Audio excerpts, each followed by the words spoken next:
ದ್ವಿತೀಯ PUC ಪರೀಕ್ಷೆಯಲ್ಲಿ ಅಭ್ಯಾಸ ಮಾಡುತ್ತಿರುವ ನನ್ನ ಎಲ್ಲ ವಿದ್ಯಾರ್ಥಿನಿಯರಿಗೆ ಕನ್ನಡಿಗ ಹನುಮಂತಗೌಡ್ರ ಯೂಟ್ಯೂಬ್ ಚಾನಲ್ಗೆ ಆತ್ಮೀಯ ಸ್ವಾಗತ. ದ್ವಿತೀಯ PUC ಕನ್ನಡ ವಿಷಯದಲ್ಲಿ 4 ಅಂಕದ ಪ್ರಶ್ನೆಗಳನ್ನು ಕಡ್ಡಾಯವಾಗಿ ಈಗ ನಾನು ಹೇಳುವ ಪದ್ಯ ಹಾಗೂ ಗದ್ಯದಿಂದಲೇ ಕೇಳಲಾಗುತ್ತದೆ.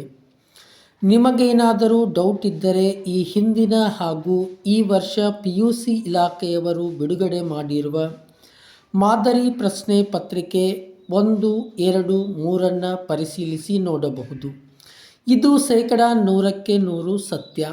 ಬನ್ನಿ ಸ್ನೇಹಿತರೆ, ಹಾಗಾದರೆ 4 ಅಂಕದ ಪ್ರಶ್ನೆಗಳು ಯಾವ ಪದ್ಯ ಹಾಗೂ ಗದ್ಯ ಭಾಗದಿಂದ ಬರುತ್ತವೆ ಎನ್ನುವುದನ್ನು ನೋಡೋಣ.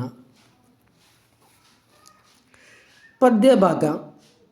ಬನ್ನಿ ಸ್ನೇಹಿತರೆ, ಮೊದಲಿಗೆ ಪದ್ಯ ಭಾಗದಲ್ಲಿ ಯಾವ ಪದ್ಯಗಳಿಂದ 4 ಅಂಕಗಳ ಪ್ರಶ್ನೆಗಳನ್ನು ಕೇಳಲಾಗುತ್ತದೆ ಎಂಬುದನ್ನು ನೋಡೋಣ. ಪದ್ಯ 1, ಕದಡಿದ ಸಲಿಲಂ ತಿಳಿಬಂದದೆ. ಪದ್ಯ 2, ವಚನಗಳು. ಅದರಲ್ಲಿ ಬಸವಣ್ಣನವರ ವಚನಗಳು ಹಾಗೂ ಉರಿಲಿಂಗ ಪೆದ್ದಿಯ ವಚನಗಳು. ಪದ್ಯ 3, ಇನ್ನು ಹುಟ್ಟದೆ ಇರಲಿ ನಾರಿಯರ್ ಎನ್ನವೊಲು. ಪದ್ಯ 8, ಮುಂಬೈ ಜಾತಕ.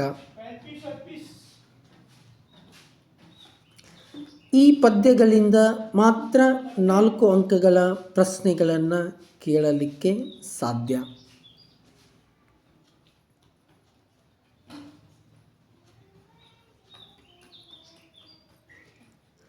ಸ್ನೇಹಿತರೆ, ಪದ್ಯ ಭಾಗದಲ್ಲಿ ಈ ಮೇಲೆ ತಿಳಿಸಲಾದ ಪದ್ಯಗಳಿಂದ ಮಾತ್ರ 4 ಅಂಕದ ಪ್ರಶ್ನೆಗಳು, ಅಂದರೆ 5-6 ವಾಕ್ಯಗಳಲ್ಲಿ ಉತ್ತರಿಸಿ ಪ್ರಶ್ನೆಗಳನ್ನು ಕೇಳಲಾಗುತ್ತದೆ.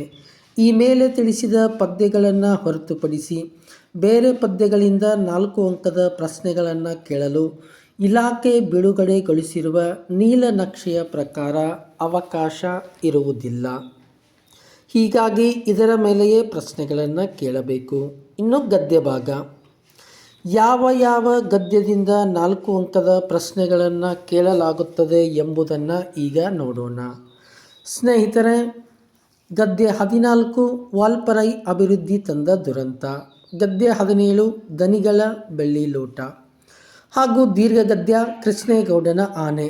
ಈ ಮೇಲೆ ತಿಳಿಸಿದ ಗದ್ಯ ಭಾಗದಿಂದ ಮಾತ್ರ 4 ಅಂಕದ ಪ್ರಶ್ನೆಗಳನ್ನು ಕೇಳಲಾಗುತ್ತದೆ. ಇವನ್ನು ಹೊರತುಪಡಿಸಿ ಬೇರೆ ಗದ್ಯಗಳಿಂದ 4 ಅಂಕದ ಪ್ರಶ್ನೆಗಳನ್ನು ಕೇಳಲು PU ಇಲಾಖೆ ಬಿಡುಗಡೆಗೊಳಿಸಿರುವ ನೀಲನಕ್ಷೆಯ ಪ್ರಕಾರ ಸಾಧ್ಯವಿಲ್ಲ. ಪರೀಕ್ಷಾ ದೃಷ್ಟಿಯಿಂದ ಅತಿ ಮುಖ್ಯವಾಗಿರುವ ಕೆಲವು ಪ್ರಶ್ನೆಗಳನ್ನು ನಾನೀಗ ನಿಮಗೆ ತಿಳಿಸುತ್ತೇನೆ. ಈ ಪ್ರಶ್ನೆಗಳಿಗೆ ಉತ್ತರ ಬರೆದು ಅಭ್ಯಾಸ ಮಾಡಿ. ಇದು ನಿಮ್ಮ ವಾರ್ಷಿಕ ಪರೀಕ್ಷೆ ತುಂಬ ಸಹಾಯವಾಗಲಿದೆ. ಪ್ರಶ್ನೆ 1, ರಾವಣನು ಬಹುರೂಪಿಣಿ ವಿದ್ಯೆಯನ್ನು ಒಲಿಸಿಕೊಂಡ ಸಂದರ್ಭವನ್ನು ವಿವರಿಸಿ ಬರೆಯಿರಿ. ಪ್ರಮದವನದಲ್ಲಿ ರಾವಣ ಸೀತೆಯರ ನಡುವೆ ನಡೆದ ಸಂಭಾಷಣೆಯನ್ನು ವಿವರಿಸಿ. ರಾವಣನ ಮನ ಪರಿವರ್ತನೆಯ ಸಂದರ್ಭವನ್ನು ಕವಿ ಹೇಗೆ ಚಿತ್ರಿಸಿದ್ದಾನೆ ವಿವರಿಸಿ. ಪ್ರಶ್ನೆ 4, ಬಸವಣ್ಣನವರ ಪ್ರಕಾರ ನೈಜ ಭಕ್ತಿಯ ಲಕ್ಷಣಗಳಾವವು. ಪ್ರಶ್ನೆ 5, ರಕ್ಷಿಸಬೇಕಾದವರೇ ಭಕ್ಷಕರಾದರೆ ಒದಗುವ ವಿಘಟನೆಯನ್ನು ಬಸವಣ್ಣನವರು ಹೇಗೆ ಚಿತ್ರಿಸಿದ್ದಾರೆ. ಪ್ರಶ್ನೆ 6, ಮಂಗಳ ಲಿಂಗದ ಮಹತ್ವವನ್ನು ಹೇಗೆ ವಿವರಿಸಲಾಗಿದೆ. ಪ್ರಶ್ನೆ 7, ಉರಿಲಿಂಗ ಪದ್ಯ ವಚನಗಳಲ್ಲಿನ ಆಶಯವೇನು. ಪ್ರಶ್ನೆ 8, ತನಗಾದ ಅವಮಾನವನ್ನು ದ್ರೌಪದಿ ಭೀಮನಿಗೆ ಹೇಳಿಕೊಳ್ಳುವ ಬಗೆಯನ್ನು ವಿವರಿಸಿ. ಪ್ರಶ್ನೆ 9, ಭೀಮನು ದ್ರೌಪದಿಯನ್ನು ಹೇಗೆ ಸಂತೈಸಿದನು.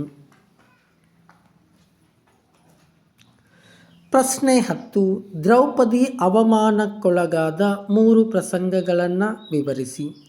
ಪ್ರಶ್ನೆ 11, ಮುಂಬೈ ಜಾತಕದಲ್ಲಿ ಮಕ್ಕಳ ಬಾಲ್ಯದ ಚಿತ್ರಣ ಹೇಗೆ ನಿರೂಪಿತವಾಗಿದೆ.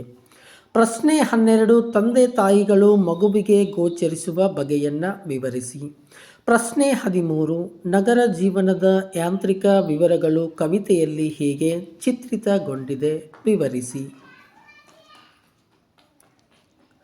ಪ್ರಶ್ನೆ 14, ವಾಲ್ಪರೈಗೆ ಬಂದ ಮಾರ್ಷ್ ಅಲ್ಲಿ ಹೇಗೆ ನೆಲೆಯೂರಿದ ವಿವರಿಸಿ. ಪ್ರಶ್ನೆ 15, ಅಂತಾರಾಷ್ಟ್ರೀಯ ವಿದ್ಯಮಾನಗಳಿಂದಾಗಿ ವಾಲ್ಪರೈಗೆ ಒದಗಿದ ಸಮಸ್ಯೆಗಳೇನು.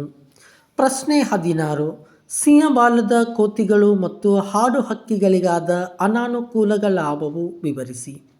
ಪ್ರಶ್ನೆ 17 ದನಿ ಹಾಗೂ ಹೊಳೆಯ ನಡುವಿನ ಸಮರವನ್ನು ಚಿತ್ರಿಸಿ. ಪ್ರಶ್ನೆ 18 ಚಿನ್ನಮ್ಮ ಬೆಳ್ಳಿ ಲೋಟವನ್ನು ಮತ್ತೆ ಹೊಳೆಗೆ ಎಸೆಯಲು ಕಾರಣವೇನು ವಿಶ್ಲೇಷಿಸಿ. ಪ್ರಶ್ನೆ 19 ದುರ್ಗಪ್ಪ ನಿರೂಪಕರ ಬಳಿಗೆ ಬಂದ ಸಂದರ್ಭವನ್ನು ವಿವರಿಸಿರಿ.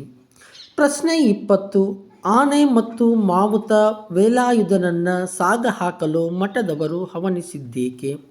ಪ್ರಶ್ನೆ 21 ನಿದ್ರೆ ಮಂಪರನಲ್ಲಿದ್ದ ಡ್ರೈವರ್ ಪರಂಧಾಮಕ್ಕೆ ಹೋದ ಸಂದರ್ಭವನ್ನು ವಿವರಿಸಿ. ಪ್ರಶ್ನೆ 22 ನಾಗರಾಜನ ನಿಗೂಢ ಸಾವಿನ ಬಗ್ಗೆ ಜನರ ಅಭಿಪ್ರಾಯಗಳೇನು.